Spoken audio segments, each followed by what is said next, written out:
Lack of wardrobe hanging space is a common problem in many homes.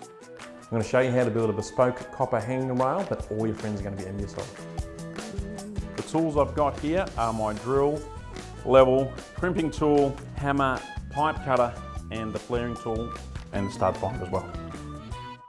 Before you cut your pipe, you need to work out exactly where your studs and your ceiling joists are. Preferably you want to be screwing everything into some timber work. I know how far along off the wall I need to go. That's 1100 mil.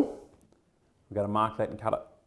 For those that don't know, this is a pipe cutter. These little wheels on the bottom allow the pipe to turn. And as I turn, I adjust it a little bit, make it a little bit tighter each time, and that wheel will cut through the copper and give us a nice clean cut. This off-cut piece is going to be the piece that I use as my dropper from my ceiling. I'm going to mark that now and cut it. The length of your rail and the drop of your pipe are optional. You need to consider how low you want your rail to be, and the length of your rail will depend on where your ceiling joists are. There's a few ways you can make your bend, but in this case I'm going to use this elbow, which slips over the end, and I'm going to use the crimping tool to close down on that and bite on it. So you can see with that crimping tool, it's clamped onto that nicely. It's squashed the elbow down onto the pipe and it's locked it on nice and secure. I'm going to crimp this second part of the elbow now. I've just lifted it up on this off-cut of copper pipe. Just gives me a bit of height so I can get the crimper underneath it.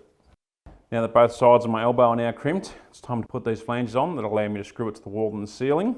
I need to flare the end of this pipe. I'm going to use this flaring tool for this. You must make sure you put this flange on the pipe first. Once that's flared, this isn't going on.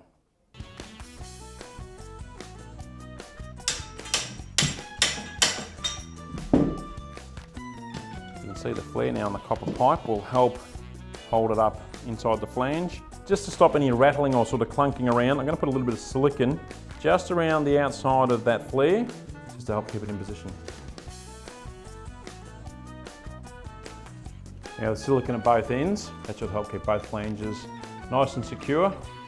Once I put my two screws in there, that'll hold up against the ceiling. How great does my bespoke hanging rail look? All your friends are going to want to know where you got it from, and you can tell them you made it yourself.